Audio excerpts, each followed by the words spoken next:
Alhamdulillah wassalatu wassalamu ala rasulillahi wa ala alihi wa sahbihi wa man tabi'ahum bi ihsanin ila yaumidin amma ba'id. Kaum muslimin dan muslimah santri Ma'had Al-Ilmi Yogyakarta rahimani wa rahimakumullah. Kembali kita lanjutkan membaca dan mentelaah Syarah Risalah Latifah fi Ushulul Fiqhi, sarah matan karya Syekh Abdurrahman Ibn Nasir As-Sa'di rahimallahu ta'ala, dan sarah atau penjelasan dari Syekh Sa'ad Ibn Nasir Asy-Syathri hafizallahu ta'ala. Qala al-musannifu rahimallahu ta'ala wa yanqasimul wajibu ila fardi ainin. Hal yang wajib itu terbagi menjadi dua macam. Dilihat dari siapakah orang yang dituntut untuk melakukannya. Maka ini pembagian ini iktibarnya atau parameternya adalah man yutlabu minhu, ditujukan kepada siapakah atau objek sasaran pelaksanaan hal yang wajib itu. Maka dari sudut pandang ini wajib terbagi menjadi dua macam. Yang pertama fardhu ainin, fardhu ain.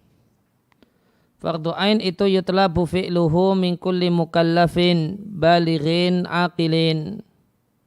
Fardhu ain itu dituntut untuk dikerjakan dan dilakukan oleh setiap mukallaf. Dan mukallaf adalah setiap orang yang balik dan berakal. Maka jika terkumpul pada diri seseorang dua unsur ini, baligh bukan anak kecil, berakal dan bukan orang gila, maka disebut dengan sebutan mukallaf. Wahwa dan fardhu ain adalah mayoritas hukum-hukum syariat yang wajib. Penjelasannya, wa yanqasimu al-wajibu ila qismaini. Al-qismu al-awwal, macam yang pertama adalah fardhu ainin. Wa walladhi, dia adalah hal yang wajib, yutalabu bihi, yang dituntut oleh al-mukallafu, dituntut seorang mukallaf bi'ainihi, secara personal dan individual untuk melakukannya. Artinya tidak boleh baginya meninggalkan hal tersebut karena mengandalkan perbuatan orang lain yang melakukannya. Karena sudah pasrah orang lain, sudah banyak orang yang melakukannya. Kalau fardhu ain tidak bisa demikian. Tidak bisa beralasan si A, si B, si C sudah melakukannya, saya tidak perlu melakukannya. Di antara contohnya adalah sholat 5 waktu. Wala yalzamu min fardil aini, dan tidaklah wajib, tidaklah la yalzam, tidak harus dalam fardhu ain harus dituntut, perbuatan tersebut dituntut untuk dilakukan oleh semua orang. Contohnya, wanita dalam kondisi haid tidak dituntut untuk mengerjakan salat 5 waktu halal haidi, saat haid. Wala yakni hada, dan hal ini, realita ini tidaklah bermakna salat 5 waktu itu bukan fardhu ain. Maka di sini bisa kita katakan koreksi dari pensarah untuk matan. Karena di matan dikatakan yutlabu fi'luhu min kulli mukallafin. Fardhu ain itu dituntut untuk dikerjakan oleh setiap mukallaf. Maka diperjelas atau dikoreksi oleh pensarah bahasanya kalau kalimatnya demikian min kulli mukallafin, ada kesan yang namanya tidaklah disebut fardhu ain kecuali wajib untuk semua orang. Padahal realitanya tidak demikian. Buktinya wanita haid Salat 5 waktu tetap fardu ain Non wanita haid tidak terkena kewajiban sholat 5 waktu saat haid. Sehingga yang benar la yalzam min fardil ain ayatallabu bihi al jami'u. Yang istilah fardu ain itu tidaklah mengharuskan hal tersebut dituntut dan dikerjakan oleh semua orang. Ini koreksi untuk kalimat min mukallafin. Koreksi atau ya penjelasan lebih lanjut untuk kalimat min mukallafin. Kemudian waqad yakunul fi'lul wahidu, dan boleh jadi satu perbuatan yang sama. Wahid di sini sama. Wahid di sini terjemahnya sama. Al fi'lul wahid, perbuatan yang sama. Itu fardu ain dalam satu jangka waktu dan fardu kifayah di waktu yang lain. Contohnya ya, menuntut ilmu dan mengajarkan ilmu. Hal ini tolabul ilmi dan ta'limul ilmi al-asal, hukum asalnya adalah min furudil kifayat, fardu kifayah. Karena yang jadi maksud dan tujuan pokok adalah tahsilul ilmi, mendapatkan ilmu. Namun fa'idah lam yakun fil baladi, jika tidak terdapat di satu negeri sarson, seseorang muta'ahilun lidalik, yang memiliki kelayaan untuk itu, untuk mendapatkan ilmu, kecuali saksun wahid, kecuali satu orang saja. Maka pada saat kondisi demikian, hukum itu berpindah ingdahu untuk orang tersebut, hanya kembali ke saksun wahid. Hukum untuk dia, hukum belajar agama untuk dia berubah. Min kaunihi fardu kifayatin, yang semula fardu kifayah, khusus untuk dia, ila kaunihi fardhu ainin. Ila kaunihi fardhu ainin. Fardhu ainin kita baca mansub sebagai isimnya kaun. Sebagai khobarnya kaun. Karena kaun di sini punya isim kaun yaitu hu, dan khobarnya fardhu ainin. Ila kaunihi fardhu ainin.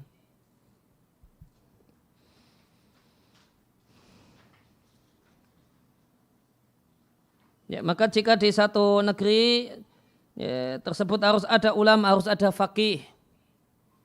Ya, sebagaimana kata Al-Imam Syafi'i, janganlah engkau tinggal di satu negeri yang tidak ada ahli fikih yang bisa dimintai fatwa di negeri itu.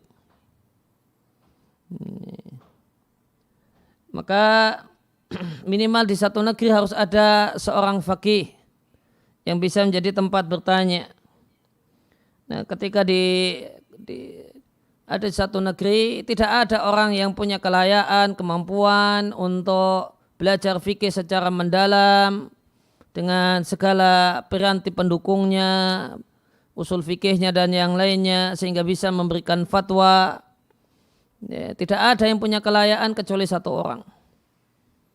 Maka orang ini fardu ain baginya untuk tekun belajar ya, ilmu agama secara umum dan ilmu yang membentuk dirinya untuk bisa menjadi seorang faqih secara khusus.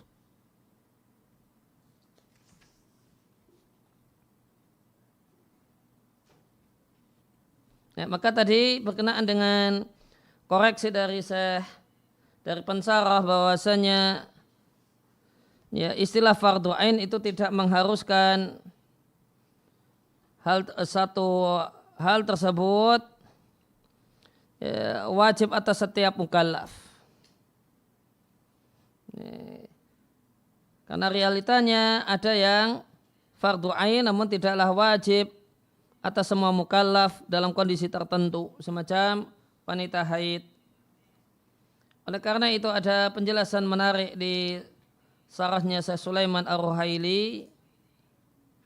Kalau yang megang ada di halaman 15. Maka definisi yang lebih bagus untuk fardu ain yang ditawarkan oleh Syekh Sulaiman Ar-Ruhaili adalah ditambahkan kata-kata bihi,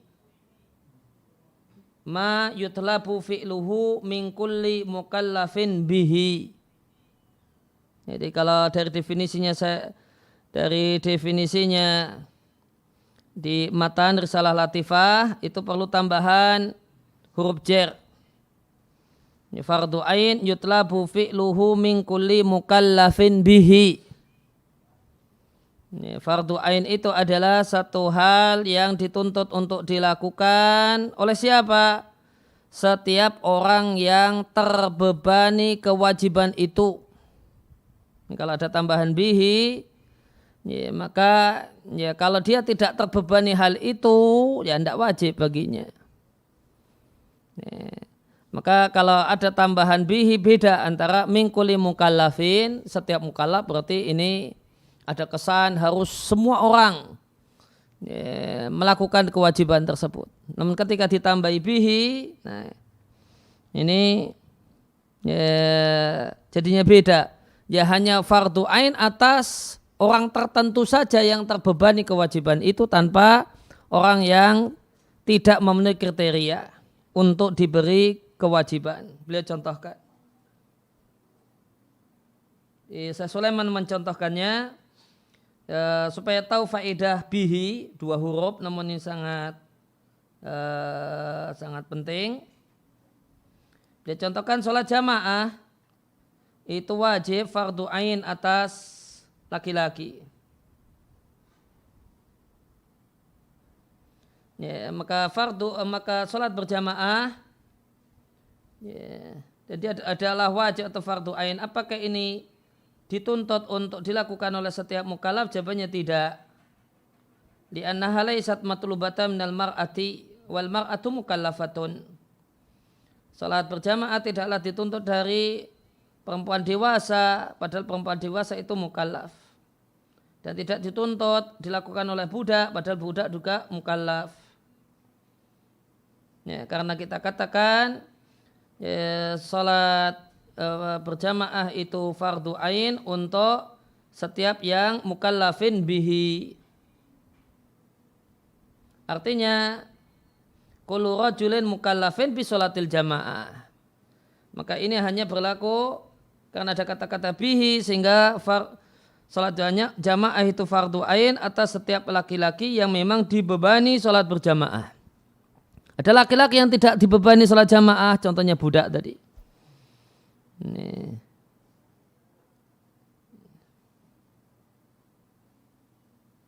Ya, fahada fardu ainin, maka inilah fardu ain tuliba fi'luhu, dituntut untuk dikerjakan min kulli mukallafin bihi.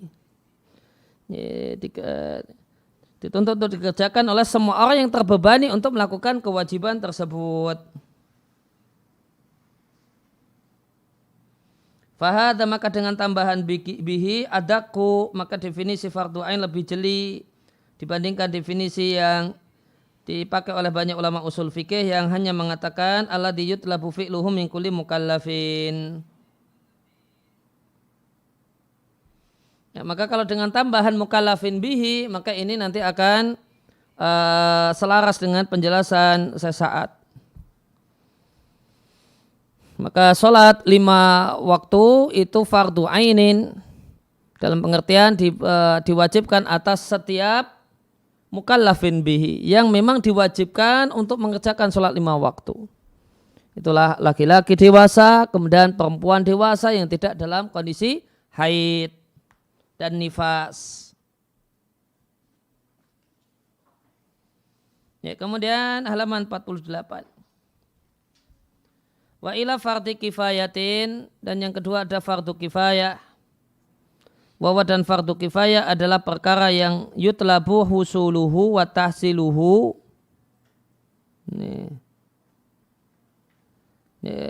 Dituntut terwujudnya dan berupaya untuk mewujudkannya minal mukallafina, dari mukallaf.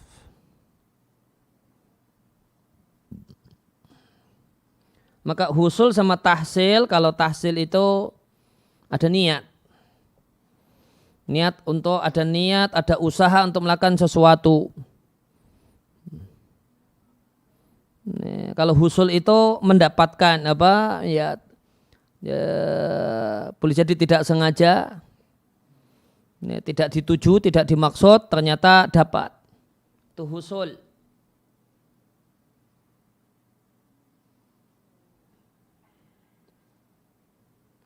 Maka fardu kifayah itu dituntut untuk adanya.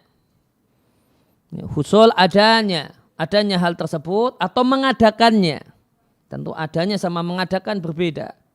Mengadakan itu ya ada jeripaya, ada niat, ada usaha untuk adanya sesuatu. Tapi kalau husuluhu adanya sesuatu, nah itu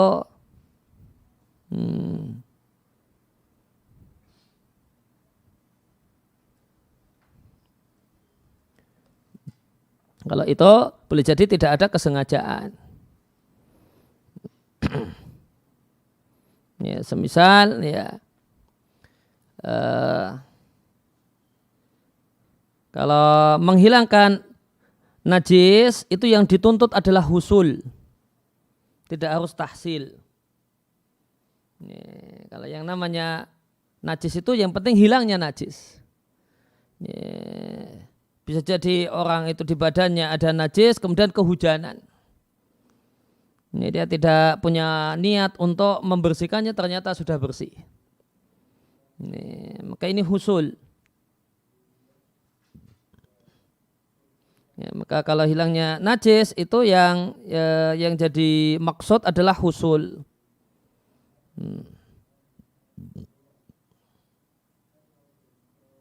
Ini kalau misalnya sholat, itu tahsil.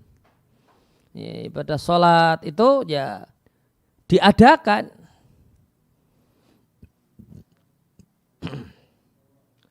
Oleh karena itu maka wallahu a'lam, wawu di sini artinya au.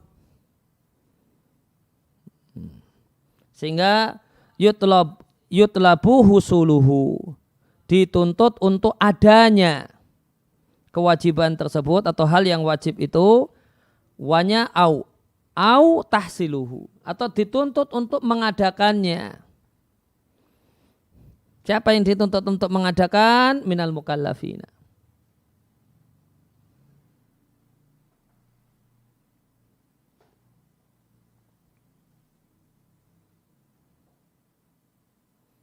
Nah, maka jadi nanti berbagai macam kewajiban itu nanti dianalisis oleh para ulama. Ini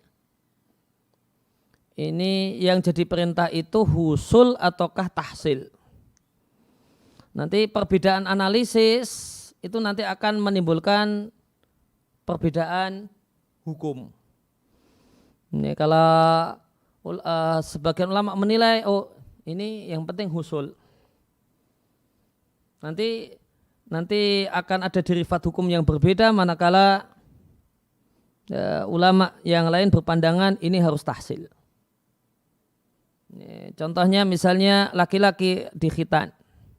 Khitan bagi laki-laki itu husul ataukah tahsil? Yang jadi maksud itu husul ataukah tahsil? Fuqaha berselisih pendapat.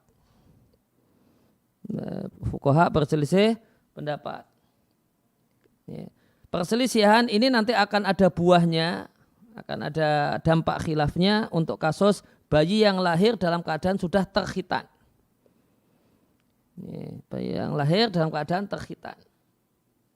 Kalau ulama yang menilai khitan, kewajiban khitan bagi laki-laki itu yang penting husul, ya sudah, nggak perlu ngapa-ngapain. Nggak perlu ngapa-ngapain. Nah, ini sudah ada, nggak perlu diadakan, karena yang penting husul. Nah, lain halnya kalau ulama yang berpandangan bahasanya ya khitan di sini tahsil, ya, maka mereka nanti akan mewajibkan untuk imrarul musa, melewatkan pisau cukur di kemaluan laki-laki ketika dia menjelang balik. Ya, maka meskipun sudah ini bayinya sudah terkhitan, keluar itu sudah terkhitan. Namun ketika menjelang balik itu ada kegiatan imrarul musa. Nah, ya, atau misalnya anggap saja kemudian gunting, untuk khitan itu alatnya gunting, ya imrarul miqos, ya. Maka ada pura-pura miqos yang dilewatkan. Kenapa? Karena ya, ulama ini berpandangan harus ada tahsil, harus ada kegiatan untuk terwujudnya khitan. Demikian juga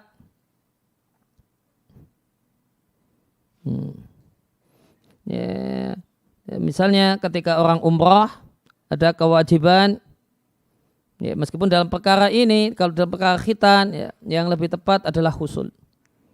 Tidak perlu imrarul musa, itu tidak perlu. Ya, misalnya orang umrah ada cukur rambut setelah tawaf dan sa'i. Ini gimana untuk orang yang botak? Udah habis kepalanya, sama sekali nggak ada rambut. Nah, itu perlu tidak pura-pura ada gunting diputar-putar di atas kepalanya. Nah ini nanti berkaitan dengan cukur itu ya, husul apa tahsil. Gitu. Nah sehingga wawunya di sini adalah au. Wa tahsiluhu, atau diadakan, siapa yang diperintahkan untuk mengadakan, minal mukallafina mukallaf. La min kulli wahidin bi'ainihi, tidak dituntut dari setiap orang bi'ainihi secara personal dan individual. Kata'limil ulumi, semacam belajar berbagai macam ilmu, wasina'ati, dan berbagai macam industri. Yang dimaksud industri di sini buat barang-barang, buat ember, buat piring, buat genteng, buat apa. An-nafi'ati, yang bermanfaat. Contoh yang lainnya adalah beradhan dan amar ma'ruf nahi mungkar dan yang lain. Penjelasannya, al-qismu tsani, macam yang kedua, fardu kifayah, itulah perkara yang diwajibkan, yutallabu bihi, dituntut bihi, untuk mengadakannya adalah yang siapa yang dituntut, al-jami'u, semuanya. Semuanya dituntut untuk mengadakannya, walakinnahu, akan tetapi hal tersebut, yaskutu tolab bi fi'lil ba'di. Tuntutan untuk melakukan itu gugur dengan dikerjakan oleh sebagian.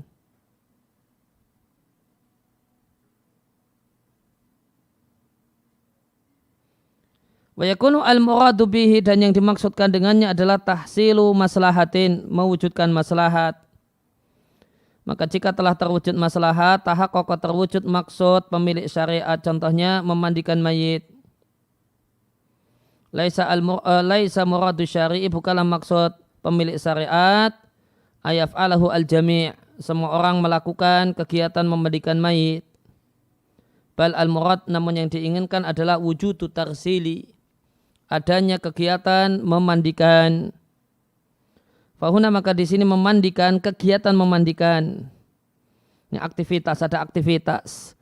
Tarsil, kegiatan memandikan mayit itu maslahat yang diinginkan oleh syariat. Wa min thamma, dari sana, kana min furudil kifayat, maka memandikan jenazah bagian dari fardu kifayah. Idza falahul ba'du, jika telah dilakukan oleh sebagian dan sudah cukup, saqatal itsmu anil baqina, gugurlah dosa, hilanglah dosa dari yang lain. Wa mislu, semisal itu salat jenazah, ini fardu kifayah. Wa misluhu, semisal itu adalah dafnul mayyiti, memakamkan mayit. Oleh karena itu, jika ada kasus, ada seorang muslim, keluarga besarnya non muslim, kemudian ketika si muslim ini meninggal dunia, keluarga besarnya mengambil jenazah kemudian memakamkannya dengan tata cara agama yang lain, maka yang terkena dosa itu bukan hanya keluarga kecilnya, anak dan istrinya, non seluruh kaum muslimin di situ. Karena mandinya jenazah ini dengan tata cara Islam hukumnya fardu kifayah. Kemudian dimakamkannya jenazah ini dengan tata cara Islam hukumnya fardu kifayah. Maka ini ada seorang laki-laki, dia muslim namun keluarga besarnya non muslim.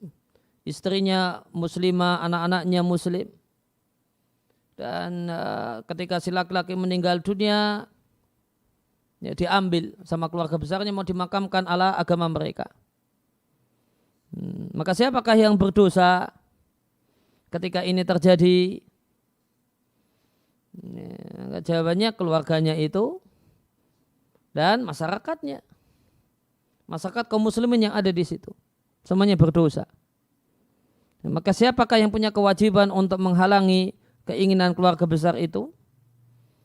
Ya, punya kewajiban untuk menghambat, menghalangi. Ya, bukan hanya ya, istrinya, bukan hanya anak-anaknya, seluruh kaum muslimin di situ punya kewajiban. Nah, jika jenazah ini tidak dimakamkan tidak dirawat dengan cara Islam, maka ini berarti fardu kifayah belum ditunaikan. Ya, fardu kifayah berarti belum ditunaikan. Dimandikan dengan cara Islam, dikafani dengan cara Islam, dimakamkan dengan cara Islam, ya, belum ditunaikan. Maka seluruhnya berdosa.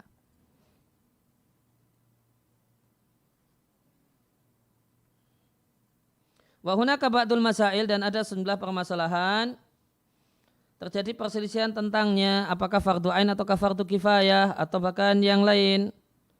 Contohnya salat Aid. Ya, ulama memiliki 3 pendapat tentang hukum salat Aid. Qaulun yaqulu, pendapat pertama mengatakan fardu ain. Ini pendapat Hanafiyah. Fatajibu, maka wajib ala kulli wahidin bi ainihi, wajib salat Aid atas setiap person bi ainihi, secara setiap orang, bi ainihi secara person.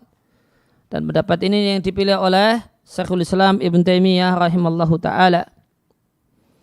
Kemudian yang kedua adalah qaulun, pendapat kedua yang mengatakan hiya, salat Aid itu fardu kifayah.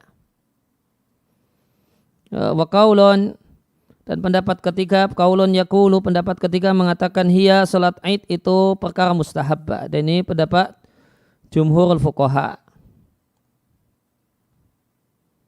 Ya, jumhurul fuqaha, ya, salat Aid ya, fardu kifayah, mustahabbah, ya, dianjurkan dengan sangat dianjurkan. Ya, sunnah muakkadah.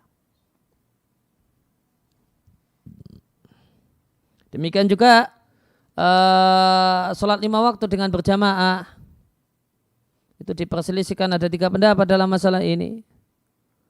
Ini ada yang mengatakan fardu ain, ini ada yang berpendapat fardu kifayah sebagaimana mu'tamad madhab Syafi'i. Sholat 5 waktu fardu kifayah. Kemudian ada yang mengatakan ya, mustahab, hukumnya dianjurkan, semacam Imam Rafi'i di kalangan Syafi'iyah. Maka apakah sesuatu itu tergolong masuk dalam kategori fardu ain atau fardu kifayah? Bisa jadi ada perselisihan dalam masalah ini. Demikian juga yang saya ingat ada 3 pendapat dalam masalah ini. Hukum mendoakan orang yang bersin, yang mengucapkan alhamdulillah, kita katakan yarhamukallah. Ya, ini ada 3 pendapat. Ada yang mengatakan fardu ain, sebagaimana pendapat yang dipilih oleh Ibnul Qayyim, kemudian dipilih oleh Al-Albani, kemudian dipilih oleh Ibnu Utsaimin. Ada yang mengatakan fardu kifayah, ya, siapa yang dengar dia bersin dan alhamdulillah fardu kifayah, salah satunya mendoakannya. Dan ada atau jumhurul fuqaha menilai hukumnya sunnah muakkadah.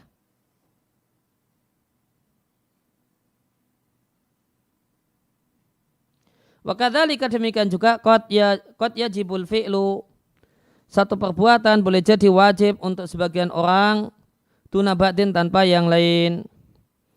Wa yakunu ala ba'dihim fardu kifayatin, untuk sebagian orang hukumnya fardu kifayah, wa ala akharina fardu ainin, dan untuk yang lainnya hukumnya fardu ain. Di antara contohnya adalah salat berjamaah. Fa iya, salat berjamaah itu fardu ain ila yaumil jum'ah, kecuali pada hari Jumat, idza kana fi yaumil Aid, manakala harinya adalah hari raya. Fa innaha, maka saat salat Jumat itu bertepatan dengan hari Id, fa inna takunu min furudil kifayat, maka salat Jumat itu statusnya fardu kifayah.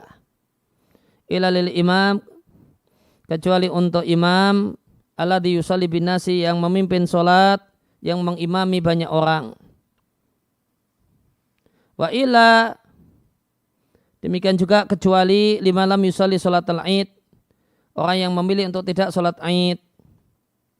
Fa innaha, maka salat Jumat takunu fi haqqihim, untuk mereka-nya ada dua. Pertama imam, kemudian yang kedua man lam yusalli salatul Id. Untuk dua kategori manusia tadi, salat Jumat ketika itu hukumnya tetap fardu ain. Walidzalika, oleh karena itu, qad yakunul fi'lul wahidu, satu perbuatan yang sama boleh jadi dia fardu ain untuk seseorang semacam imam dan orang yang belum salat Id, namun fardu kifayah untuk yang lain. Wa takunu mustahabatan litsalisatin, dan mustahab untuk orang yang ketiga, makruh untuk orang yang keempat. Wa fi'lun wahidun, padahal itu perbuatan yang sama.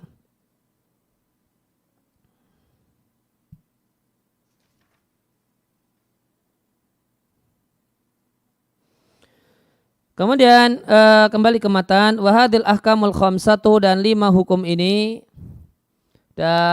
wajib, sunnah, ya, haram, makruh, dan mubah, tatafawatu, berbeda-beda dengan perbedaan yang banyak sesuai dengan keadaannya, levelnya atau tingkatannya, dan dampaknya.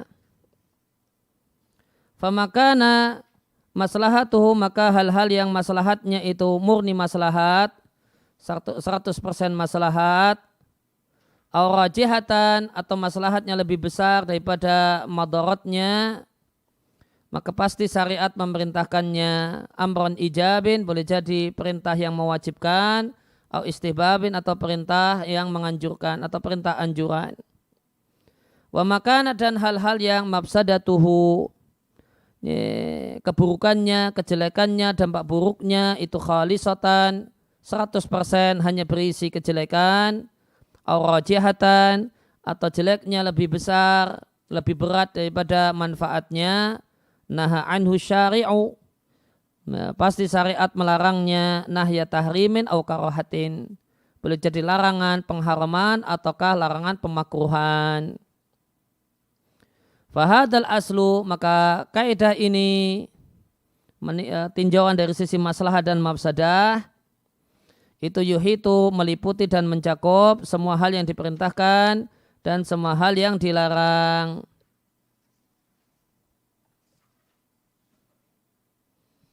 Ya, penjelasannya, artinya hal-hal yang diwajibkan itu tidaklah ala rutbatin wahidatin, level yang sama, sebagiannya lebih wajib daripada sebagian yang lain. Maka ada istilah lebih wajib, lebih haram. Untuk ada istilah demikian. Atau sangat wajib, sangat haram. Wahakadha, demikian juga al-muharramat, hal-hal yang diharamkan. Hal-hal yang diharamkan terbagi menjadi 2 macam. Atau terbagi menjadi 3 macam. Ada yang akbarul kabair, dosa besar yang paling besar. Kemudian yang kedua kabair, dosa besar saja. Yang ketiga dosa kecil. Wa kullu wahidin min hadhihi rutabi, dan masing-masing dari 3 level ini fihi rutabun, juga ada level-levelnya. Dosa besar yang paling besar itu pun nanti di situ masih ada tingkatan-tingkatannya. Maka syirik itu yang paling besar. Syirik itu yang paling besar. Kemudian membunuh itu level yang kedua. Kemudian berzina itu level yang ketiga. Ini di akbarul kabair. Nanti syirik itu juga tingkatan, ada level-levelnya. Sama-sama haram, sama-sama syirik. Jadi sama-sama syirik akbar. Maka nanti juga ada level-levelnya. Membunuh juga nanti ada level-levelnya. Berzina nanti juga ada level-levelnya. Sebagaimana Nabi katakan, berzina dengan istri tetangga berbeda dengan bukan istri tetangga. Berzina dengan mahram berbeda dengan zina dengan bukan mahram.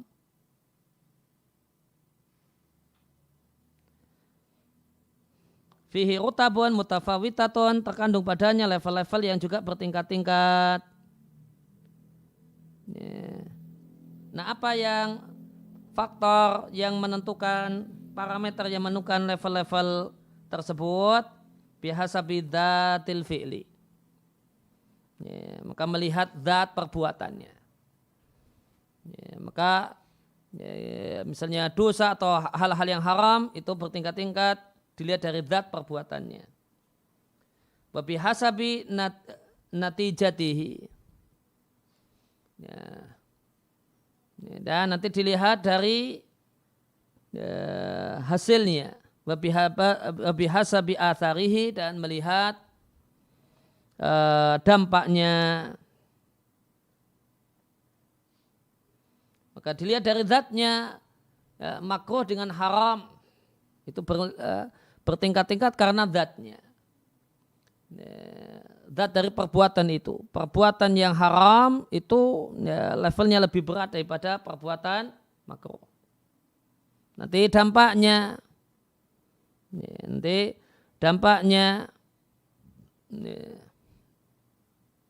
Maka zina dengan istri tetangga berbeda dengan zina dengan gadis. Karena zina dengan orang yang sudah istri, perempuan yang sudah punya suami, nanti ada dampak merusak nasab. Memasukkan pada keluarga suami anak yang bukan anaknya. Satu hal yang tidak terjadi manakala zinanya dengan gadis. Maka itu ada hasil atau dampak yang berbeda. Maka nilai dosanya juga berbeda.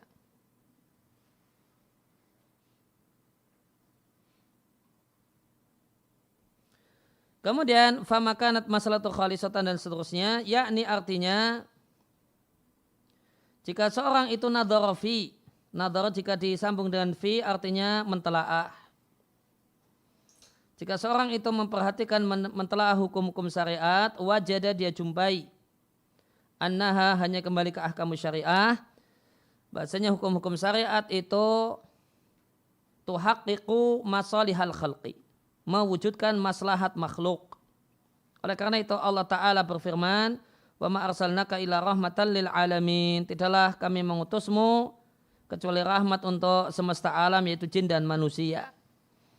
Dan firman Allah Ta'ala, akmaltu lakum dinakum wa atmamtu alaikum ni'mati, al-yawma, pada hari ini telah kulengkapkan untuk kalian agama kalian dan telah kusempurnakan untuk kalian nikmat-nikmatku. Yang dimaksud nikmatku adalah nikmat agama.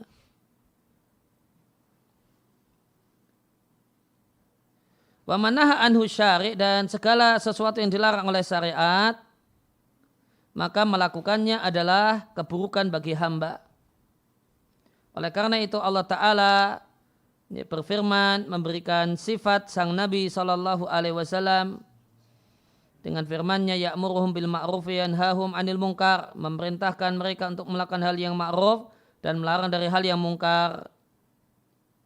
Dan ma'ruf adalah huwa ma ya'udu bil khairi wa salahi 'alal khalqi, segala sesuatu yang berimbas kebaikan dan kebaikan untuk makhluk.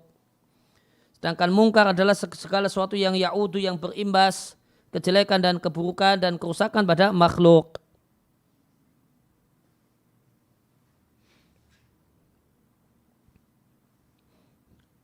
Ya, kemudian wala yujadu fid dunya fi'lun mutamahaddatun ayyakuna maslahatan khalisatan au ayyakuna mafsadatan khalisatan. Ini terjemahnya, tidaklah dijumpai di dunia ini satu perbuatan yang murni, mutamahaddatun dari kata-kata mahdun, ya, murni atau 100% ayakuna maslahatan khalisatan, maslahat betul-betul maslahat. tanpa ada unsur mafsadahnya sedikit pun.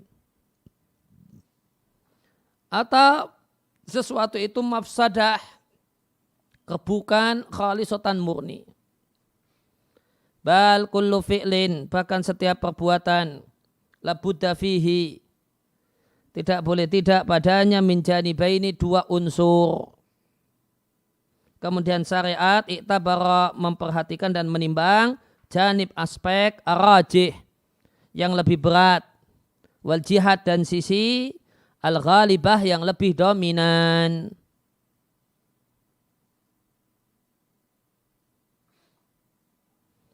Ya, maka di paragraf ini atau di kalimat yang baru saja kita baca terdapat pembahasan tentang apakah di dunia ini ada sesuatu yang murni maslahat dan murni mafsadah.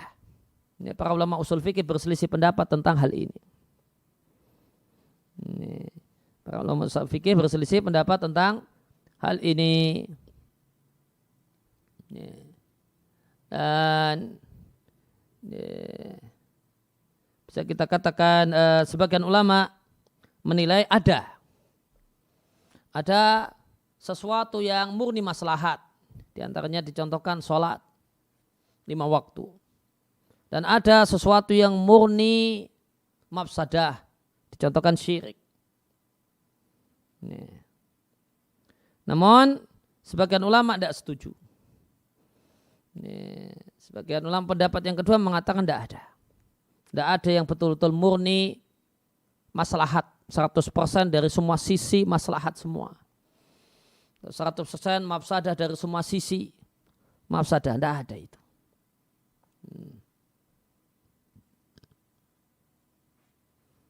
Dan jika kita bandingkan ya bisa kita katakan penulis matan itu mewakili pendapat yang pertama. Karena beliau menyebut ada makana maslahatu khalisatan. Nah, ini mengisyaratkan ada yang murni maslahat. Makanat mafsadatuhu khalisatan. Ya, berarti ada sesuatu yang murni mafsadah. Namun pensarah mengambil pandangan yang berbeda. Ya, memilih pendapat yang mengatakan tidak ada dijumpai ini fi'lun mutamahaddatun. Ada perbuatan yang murni yang 100% maslahat atau 100% mafsadah, itu tidak ada. Ya. Dan ini pendapat Abdul Abbas bin Taimiyah dan Ibnul Qayyim rahimahullahul jami'.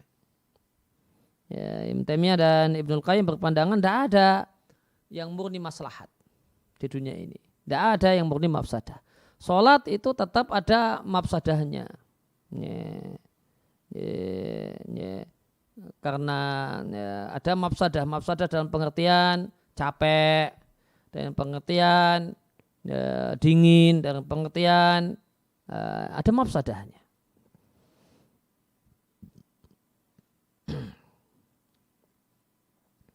Demikian juga syirik.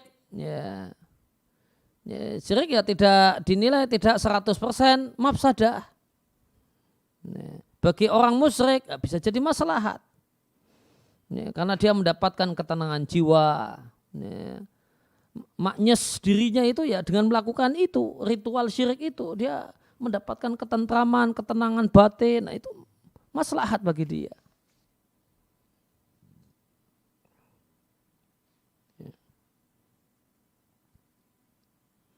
Namun ulama yang punya pandangan bahasanya ada sesuatu yang murni maslahat, maka mereka berpandangan bahasanya mafsadah yang disebutkan itu bagi pelakunya itu sangat-sangat kecil sehingga seakan-akan tidak ada.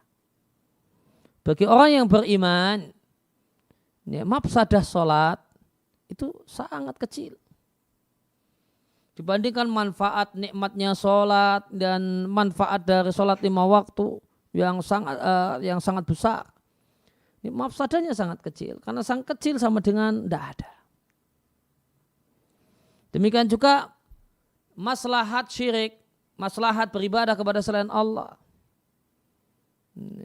Itu demikian kecilnya maslahatnya, manfaatnya dibandingkan keburukannya yang luar biasa.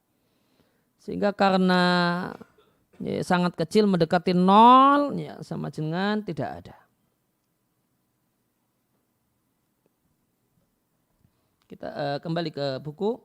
Wa yabqahuna mas'alatun, dan tersisa di sini satu pembahasan, yaitu anal fi'la, bahasanya perbuatan qad yakhtalifu, bisa jadi berbeda-beda hukumnya dengan perbedaan indikator yang meliputinya. Ma yuhitu bihi minal qara'in, indikator yang meliputinya. Famarat, maka seringkali satu perbuatan itu wajib dalam satu keadaan dan haram dalam keadaan yang lain. Contohnya sholat bagi perempuan dewasa ketika suci tidak haid fardu ain, ketika kondisi haid haram. Ta'thamu al-mar'atu, wanita tersebut berdosa jika nekat sholat dalam keadaan dia haid atau nifas.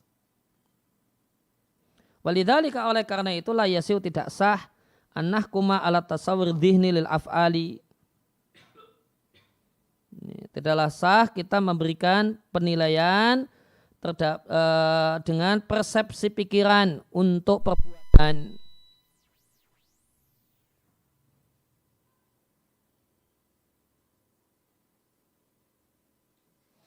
Walidzalika, oleh karena itulah Yesus tidaklah sah dan tidaklah boleh kita vonis alat tasawur ad-dhihni,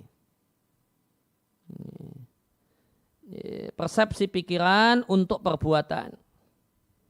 Wa inna manahkumu alal af'alil mawjudah, namun kita berikan penilaian kepada perbuatan yang ada fil kharij, di dunia nyata. Bihasabi ma yuhitu biha minal qara'in, sesuai dengan qara'in indikator yang meliputinya.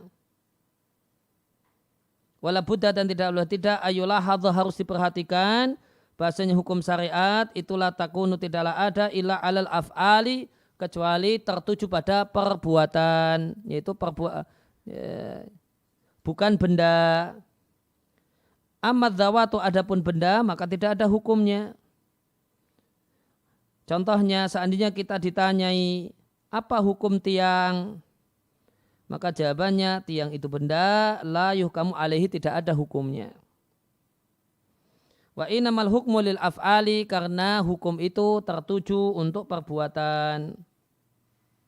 Ya, sehingga ka'an nakula, semacam kita katakan apa hukum memperindah tiang, apa hukum memberi kiswah pakaian untuk tiang, apa hukum sandaran tiang, apa hukum merusak tiang, apa hukum menghancurkan tiang rumah milik orang. Itu yang ada hukumnya. Kalau tiangnya sendiri tidak ada hukumnya.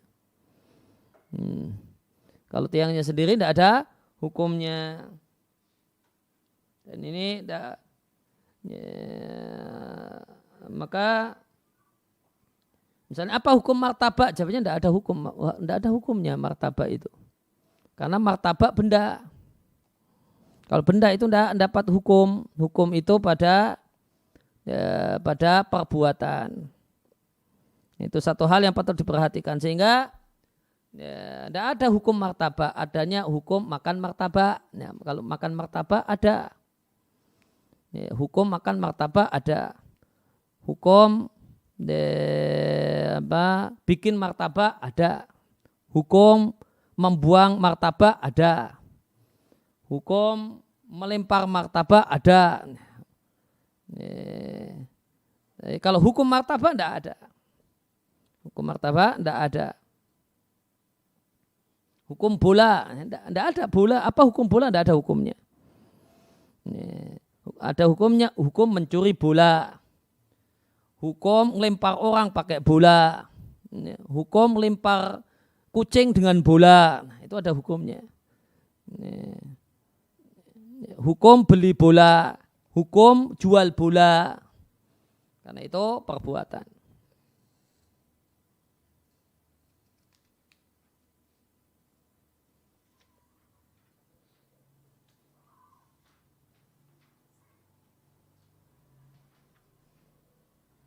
Kemudian kembali ke atas dulu, kayaknya itu sarahnya untuk poin selanjutnya.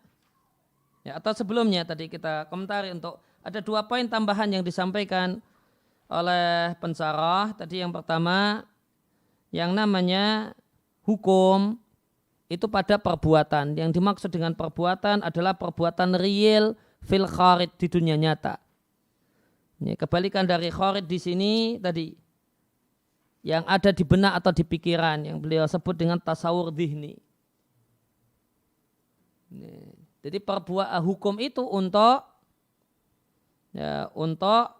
al-af'al al-mawjudah, sesuatu yang ada di dunia nyata, bukan sesuatu yang adanya di benak atau di pikiran. Oleh karena itu, maka hukum itu sangat terpengaruhi dengan berbeda-beda dengan perbedaan indikator yang meliputinya. Contohnya tadi sholat, ada indikator haid, ada indikator puasa, haid ataukah suci, ini mempengaruhi hukum.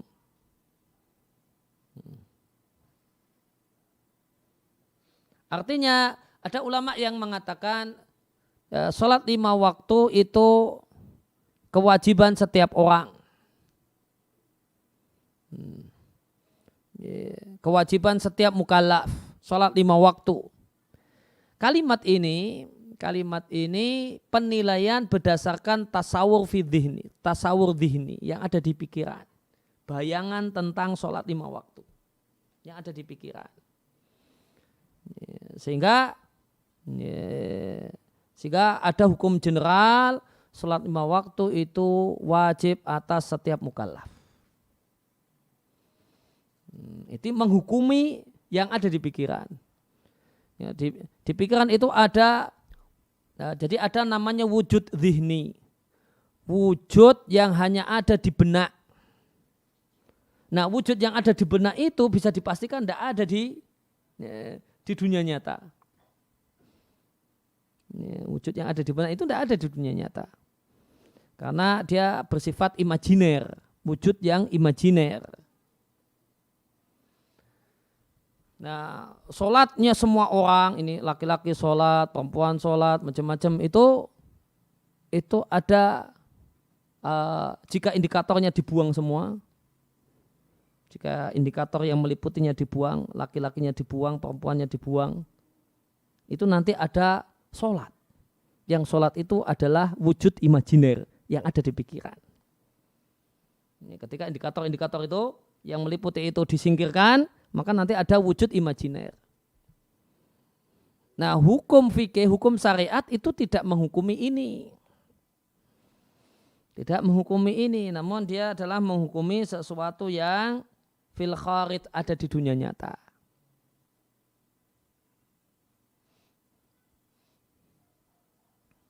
Sehingga tidak ada hukum yang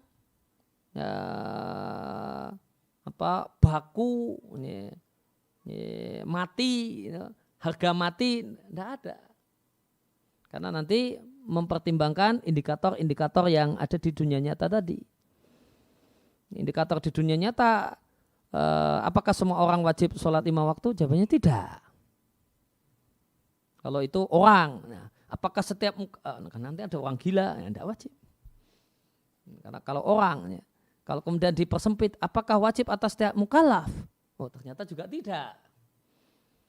Karena ada perempuan yang mukallaf dalam kondisi haid atau dalam kondisi nifas, dia ada wajib sholat 5 waktu.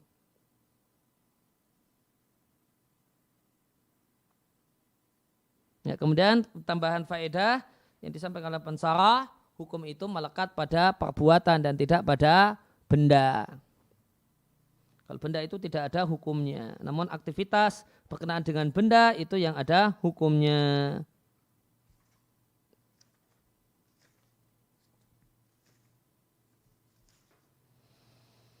Nah, kemudian kita lanjutkan di matan halaman 52. Wa amal mubahatu, adapun hal-hal yang mubah, hal-hal yang dibolehkan, maka syariat membolehkannya dan mengizinkannya. Waqad yatawassalu, karena masuk ke fi'il mudhari' maka boleh jadi terkadang. Waqad, dan terkadang yatawassalu biha, terjemah bebasnya menjadi sarana, hanya kepada mubahat. Hal yang mubah tersebut menjadi sarana ilal khair, sarana kebaikan, fatul haqu, maka dia digabungkan bil ma'murat, ke dalam kategori hal-hal yang diperintahkan. Dan terkadang yang lain ila syari dia adalah sarana menuju kejelekan dan keburukan, fatul haku bil manhiyati, maka dia digabungkan dalam kategori hal-hal yang dilarang. Fahada aslun kabirun, ini satu kaidah yang penting, yaitu kaidahnya mengatakan annal wasaila laha ahkamul maqasidi. Bahasanya sarana itu memiliki hukum sebagaimana hukum tujuan.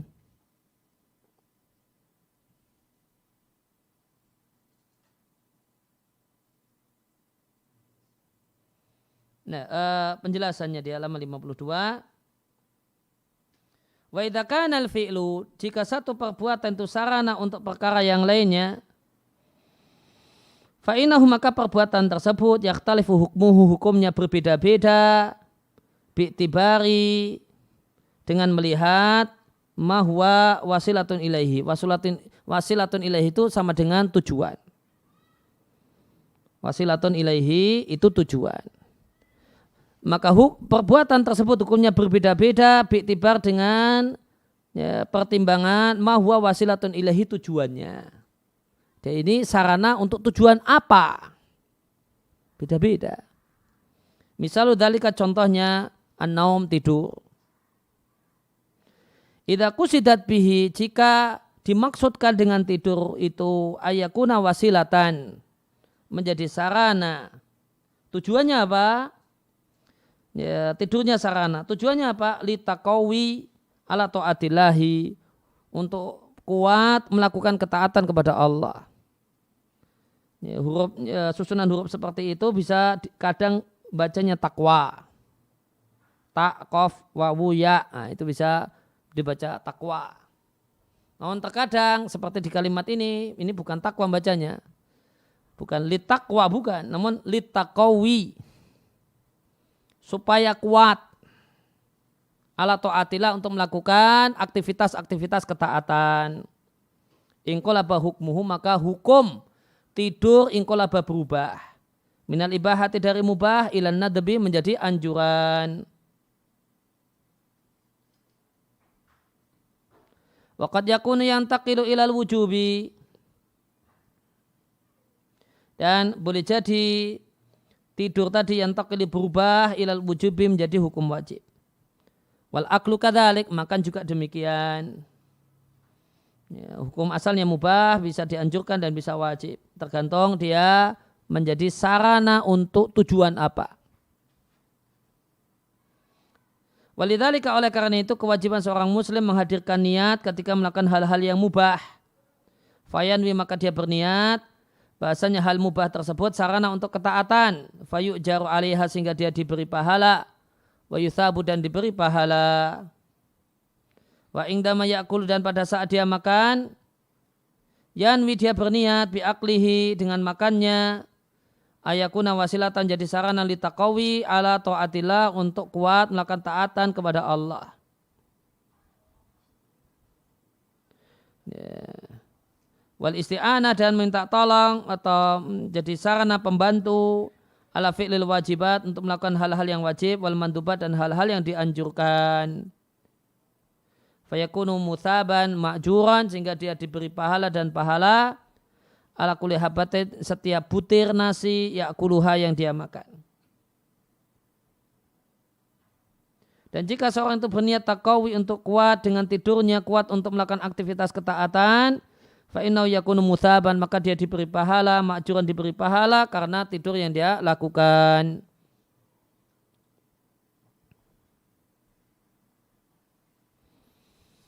Kemudian di halaman 53, hadhihi qaidatun, ini adalah kaidah, yaitu al-wasail laha ahkamul maqasidi.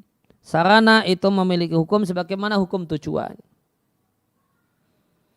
Itu kaidahnya, bunyi kaidahnya. Wa naqulu al-wasailu ala nau'aini. Kami katakan sarana itu ada dua macam.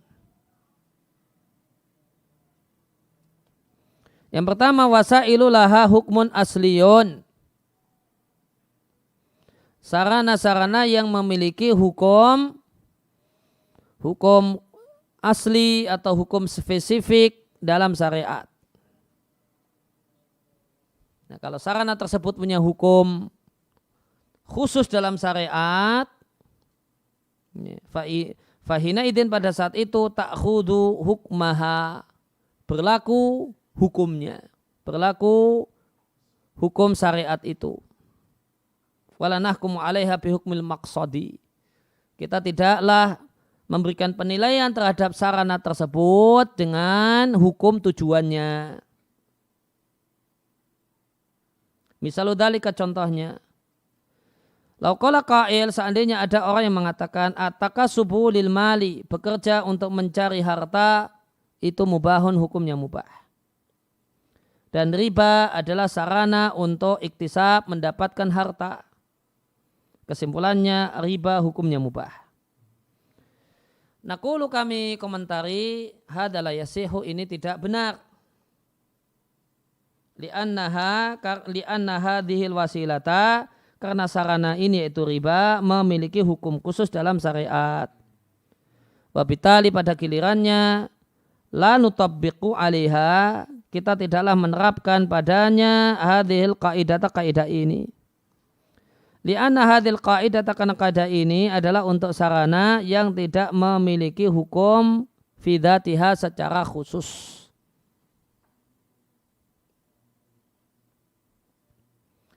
Kemudian jenis yang kedua, sarana yang lam yarid, dalnya disukun, nason, tidak terdapat nas bihukmiha, tentang hukumnya.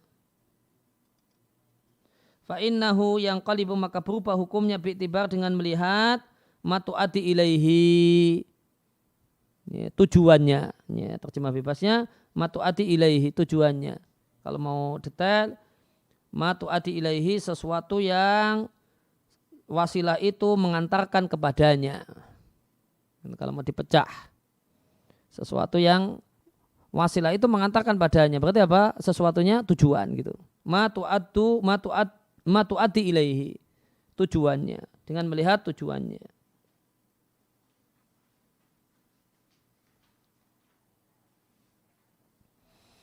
Ya, kemudian halaman 54. Ya, oleh karena itu derivat dari tadi kaidah ya, wasailaha akamul maqasid, itu kaidah yang ya, punya anak kaidah. Ya, maka kembali ke matan 53a, wa bihi na'lamu, dengan ini, dengan kaidah ini kita mengetahui anna, bahwasanya ma la yatimul wajibu illa bi fa wajib, sarana untuk melaksanakan hal yang diwajibkan itu hukumnya wajib. Ini terjemah nyamannya demikian. Ma la yatimul wajibu illa bi fa wajib, itu terjemah nyamannya, luasnya, sarana pelaksanaan hal yang diwajibkan itu hukumnya wajib. Sarana pelaksanaan. Ma la yatimul masnunu illa bi fa masnunun, sarana pelaksanaan hal yang dianjurkan hukumnya dianjurkan.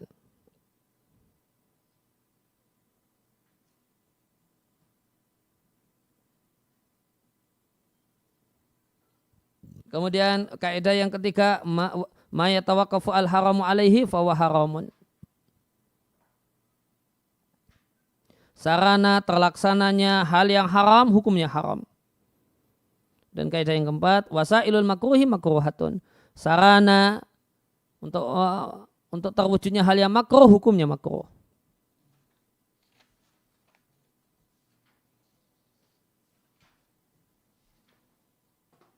Nah, anak kaidah yang pertama, ma la yatimu al wajibu illa bi fa wajib. Kita lihat penjelasannya. Wadzalika, dan hal tersebut, li'anna ma la yatimul wajibu illa bihi, sarana untuk melaksanakan hal yang wajib, artinya wasilatun tu'addi ila fi'lil wajibi, sarana yang mengantarkan pada terwujudnya hal yang diwajibkan.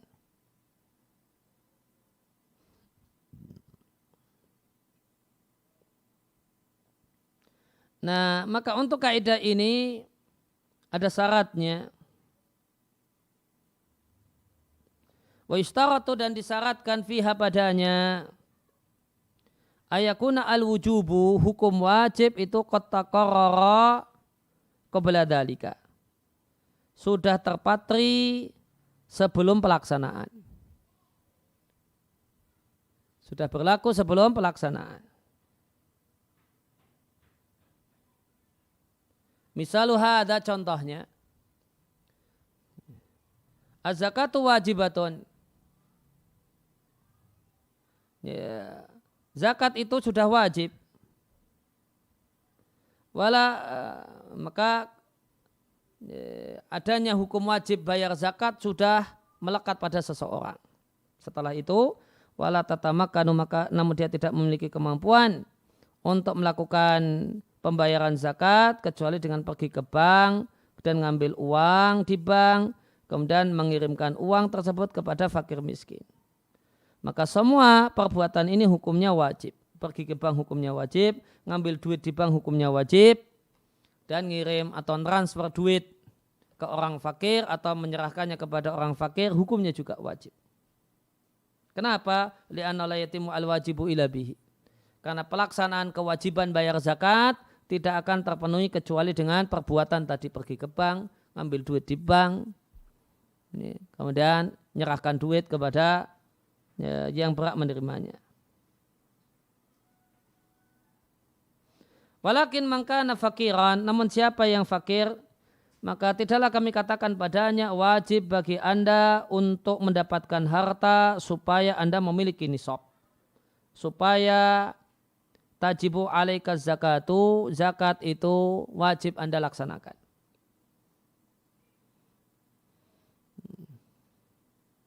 Li'anna zakat lam tajib alaihi ba'du, karena zakat belumlah wajib atasnya. Bikhilafil awali, lain halnya dengan orang pertama, orang yang sudah kaya, yang hartanya sudah memenuhi nisab.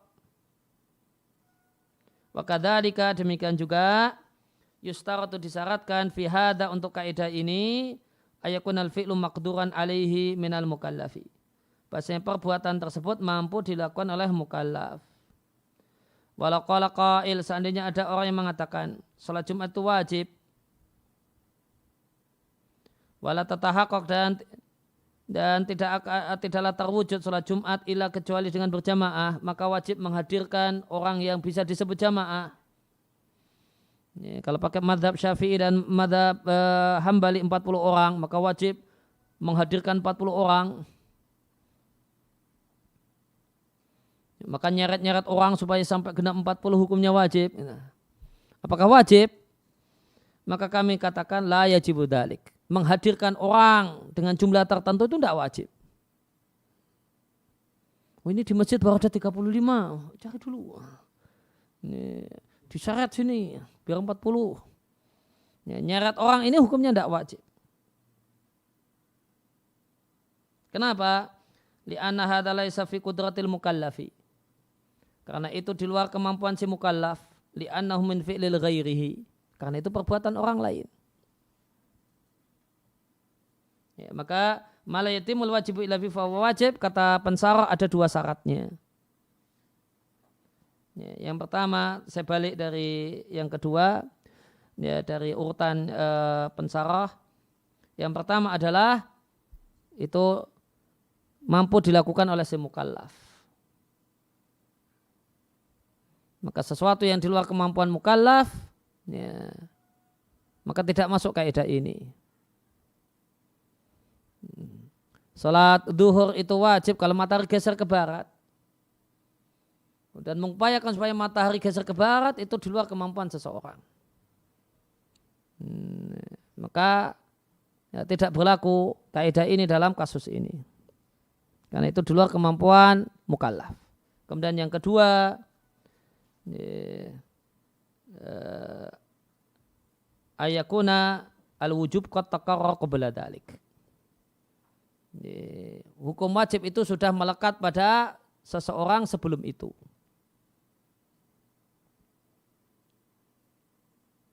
Nah, supaya memenuhi syarat yang kedua tadi, terjemahan saya mala yatimul wajibu illa bihi itu sarana pelaksanaan.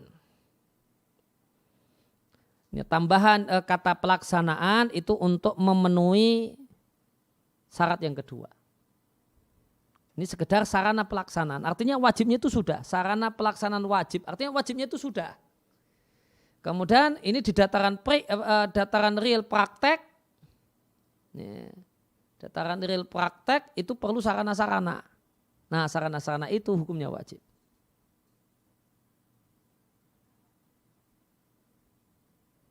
Lain hanya kalau tidak ada tambahan pelaksanaan. Sarana wajib, hukumnya wajib. Nah, nanti bisa maka tidak tepat karena tidak memenuhi syarat yang kedua. Tapi dengan terjemahan sarana pelaksanaan hal yang diwajibkan itu hukumnya wajib. Maka ini kita membahas sesuatu yang wajibnya itu sudah ada. Tinggal pelaksanaannya. Selanjutnya, ma la yatimul masnun illa bi fa masnunun. Misal dalika contohnya, Anda tidak bisa bangun untuk salat malam kecuali jika Anda meletakkan munabbihan. Ini, kecuali dengan meletakkan alarm, munabbih alarm. Yukidzuka yang akan membangunkan mu'lil qiyam untuk salat malam. Maka meletakkan alarm hukumnya dianjurkan. Kenapa? Ma la yatimul masnunu illa bi fa masnunun. Sarana pelaksanaan hal yang dianjurkan hukumnya dianjurkan. Kemudian kaidah yang ketiga, ma yatawaqqafu al-haram alaihi fa haramun. Al-murad bihada yang dimaksud yang diinginkan dengan kaidah ini adalah ma la yatimu istinabul haram ila bijtinabihi fa innahu yakunu muharraman. Menjauhi hal yang haram tidak akan terlaksana kecuali dengan menjauhi sesuatu. Maka sesuatu tersebut hukumnya haram. Min amsilati hadza di antara contohnya, laukana indaka rohbatun, seandainya Anda punya minat kuat untuk menikah dan Anda ingin menikahi anak perempuannya Zaid. Dan Zaid itu punya 2 anak perempuan. Ihdahuma salah satunya itu telah menyusu pada ibumu.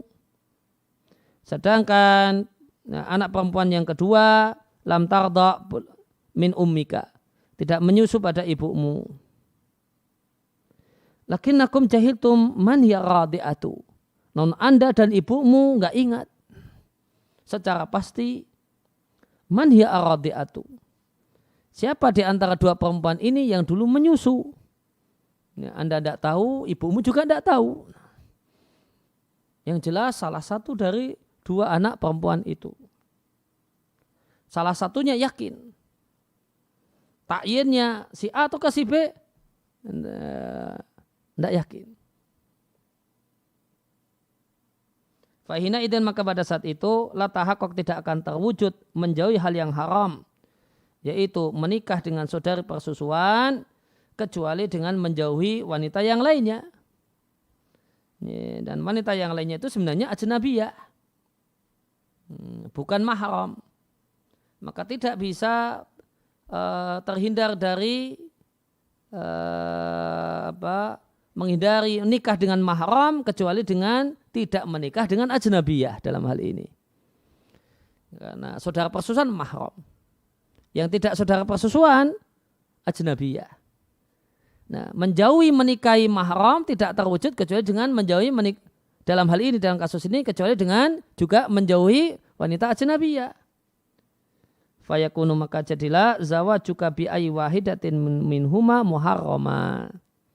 Nikah Anda dengan salah satu dari 2 anak perempuannya Zaid itu hukumnya haram.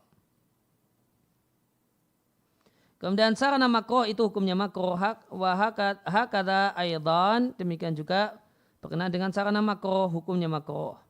Artinya sarana yang mu'adiyah ila mengantarkan pada hal yang makruh itu mengikuti hukum tujuan fil karaha dalam kemakruhan. Kemudian wa khulasatu ma sabaqa, kesimpulan dari keterangan yang telah lewat hukum taklifi ada 5 macam. Yang pertama wajib, itulah hal yang diperintahkan oleh syariat dengan perintah yang tegas. Wa yatarattab dan berdampak. Yatarattab itu berdampak. berdampak anaman fa'alahu, dampaknya orang yang melakukannya karena ketaatan, lahu ajru, baginya pahala. Dan siapa yang meninggalkan secara sengaja, fa'alihil wizru, terbebani dosa. Dan dia berhak untuk mendapatkan hukuman. Yang kedua mandub. Wa ma amara bisyari, itulah yang diperintahkan oleh syariat dengan perintah yang tidak tegas. Siapa yang melakukannya lahul ajru, mendapatkan pahala. Syaratnya idza qasada bidzalika ta'atallahi. Jika dia berniat dengan melakukan hal tersebut untuk taat kepada Allah. Ini bisa disingkat dengan tadi imtithala. Idza qasada bidzalika ta'atallahi itu bisa disingkat diganti dengan imtithala. Namun siapa yang meninggalkannya laisa ali wizrun, tidak terbebani dosa, tidak pula hukuman. Kemudian muharram. Itulah hal yang dilarang oleh syariat dengan larangan tegas. Wa min khasiyatihi, khasiyah kekhasan. Dan di antara kekhasan hal muharram, siapa yang melakukannya secara sengaja, dia terbebani dosa dan berhak untuk mendapatkan hukuman di akhirat jika dia tidak bertobat. Atau Allah Jalla wa'ala tidak memaafkannya. Dan siapa yang meninggalkannya imtithala karena ketaatan, maka yu'jaru ala dzalik, dia diberi pahala karena itu. Yang keempat makruh, itulah yang dilarang oleh syariat dengan larangan yang tidak tegas. Wa min khasiyati, di antara kekhasan hukum makruh, siapa yang meninggalkannya karena mencari pahala, maka untuknya al-ajru wa thawab, pahala dan pahala. Namun siapa yang melakukannya, laisa alaihi wizrun, dia tidak terbebani dosa. Halaman 57. Yang kelima mubah. Mubah adalah perbuatan yang dijadikan oleh syariat untuk dikerjakan atau tidak dikerjakan. Tanpa bergandeng pujian, tidak pula celaan. Wadzakarna, dan telah kami sebutkan ada hukum jenis yang lain yang disebut dengan hukum wada'i. Al-murad biha, yang dimaksud dengan ahkam wada'iyah, ini definisinya. Ma wada'u syari'u mu'arifan bil hukmi taklifi. Segala sesuatu yang diletakkan oleh syariat untuk mu'arifan, memperkenalkan, mengenalkan hukum taklifi.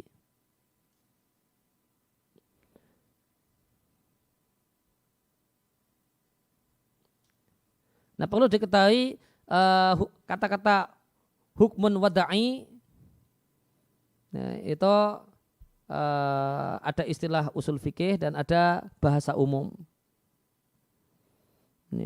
Kalau hukum wada'i, hukum wada'i dalam istilah ilmu usul fikih artinya hukum yang diletakkan oleh syariat sebagai sarana, sebagai tanda untuk sesuatu yang merupakan hukum taklifi. Misalnya hukum taklifi sholat 5 waktu. Hukum taklifinya wajib. Nah, sholat 5 waktu yang dikerjakan oleh seseorang itu ada yang sah, ada yang batal. Itu sah batal hukum wada'i. Dan hukum wada'i di sini sah dan batal, yang menetapkan sah dan batal adalah syari', pemilik syariat Allah Subhanahu wa taala. Nah, ini hukum wada'i dalam konteks ilmu usul fikih. Karena ya, bahasa Arab itu apa maknanya tergantung konteksnya. Apa makna satu kata atau makna satu frase,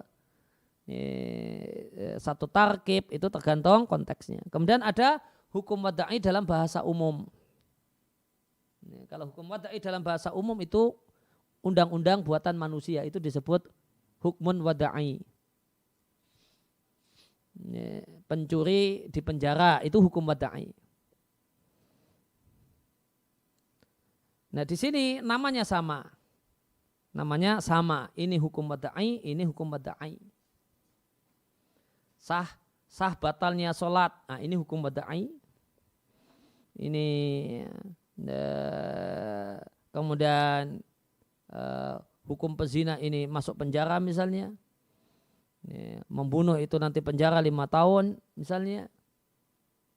Pencuri ayam nanti kurung 2 bulan misalnya. Ini disebut juga hukum wada'i. Namanya sama. Nah, lalu apa pembedanya? Pembedanya nanti akan kita baca. Ya, kalau hukum wada'i yang pertama itu yang meletakkan adalah Allah Subhanahu wa taala asy-syari'. Sedangkan hukum wadai dengan makna yang kedua, yang meletakkan, yang membuat adalah manusia. Nah, itu yang dimaksud dengan kalimat berikut. Walaisal murad anal ibadah humul ladina wada'uha. Dan bukanlah yang dimaksud dengan wada'i di sini hamba meletakkan atau membuatnya. Karena itu berlaku untuk hukum wada'i dalam makna yang kedua. Wa inamal murad, namun kalau hukum wada'i dalam bahasa usul fikih yang dimaksudkan adalah annallahu walladhi wada'a. Allah yang meletakkannya atau terjemah bebasnya yang membuatnya. Wa tanqasimul ahkam wada'iyah ila aqsamin muta'addidah. Hukum wada'i itu terbagi menjadi aqsamin muta'addidah, beberapa hal. Terbagi menjadi beberapa. Yang pertama syarat. Tohara adalah syarat sahnya salat. Berakal adalah syarat wajibnya salat. Mampu adalah syarat wajibnya haji. Baligh adalah syarat sahnya al-hajj. Ijza itu mencukupi, artinya tidak perlu diulangi.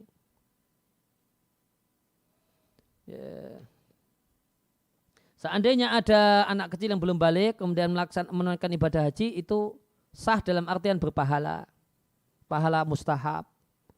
Namun tidak ijza, namun belum mencukupi karena nanti kalau sudah balik harus diulangi.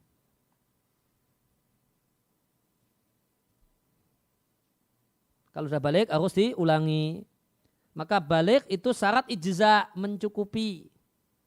Ya, mencukupi ini tidak perlu diulangi. Kalau belum balik, maka nanti harus diulangi setelah balik. Nanti mungkin perlu ini penjelasan sampai sehingga kita cukupkan sampai sekian. Ya, demikian wassallallahu ala nabiyina Muhammadin wa ala alihi washabihi wasallam. Ada pertanyaan? Kalau ada satu aja enggak apa-apa. Bismillah. Ustadz Afwan, ana mau tanya. Tadi Ustadz sampaikan pada benda tidak ada hukum pada benda. Itu dalil yang dipakai orang yang menghalalkan alat musik. Mereka mengatakan alat musik itu benda dan benda tidak memiliki hukum. Ini bagaimana Ustaz? Ya, kalau hukum suling tidak ada. Memang tidak ada hukum suling. Adanya hukum meniup suling. Ya, hukum membanting suling. Ya. Meniup itu ada, itu perbuatan. Hukum meniup suling. Ya, hukum mukul pakai suling, hukum membakar suling, hukum membuang suling di tempat sampah dan seterusnya. Gitar itu tidak ada hukumnya. Namun hukum memetik gitar, hukum beli gitar, hukum menjual gitar, hukum mukul orang pakai gitar, hukum merusak gitar dan seterusnya. Maka kalau begitu kemudian alat musik hukumnya mubah ya, maka pernyataannya itu memalukan dirinya sendiri. Ini kan hukum benda, udah pakai kaidah usul fikih, ini benda, berarti nggak ada hukumnya. Yang Anda lakukan itu dengan alat musik itu satu perbuatan atau bendanya saja? Kan satu perbuatan, memainkan gitar, memetik gitar dan seterusnya, memainkan gitar, meniup seruling dan seterusnya. Demikian wassallallahu ala nabiyina Muhammadin wa ala alihi wasallam wa alhamdulillahi alamin subhanakallahumma wa bihamdika asyhadu an la ilaha illa anta astaghfiruka wa atubu ilaik.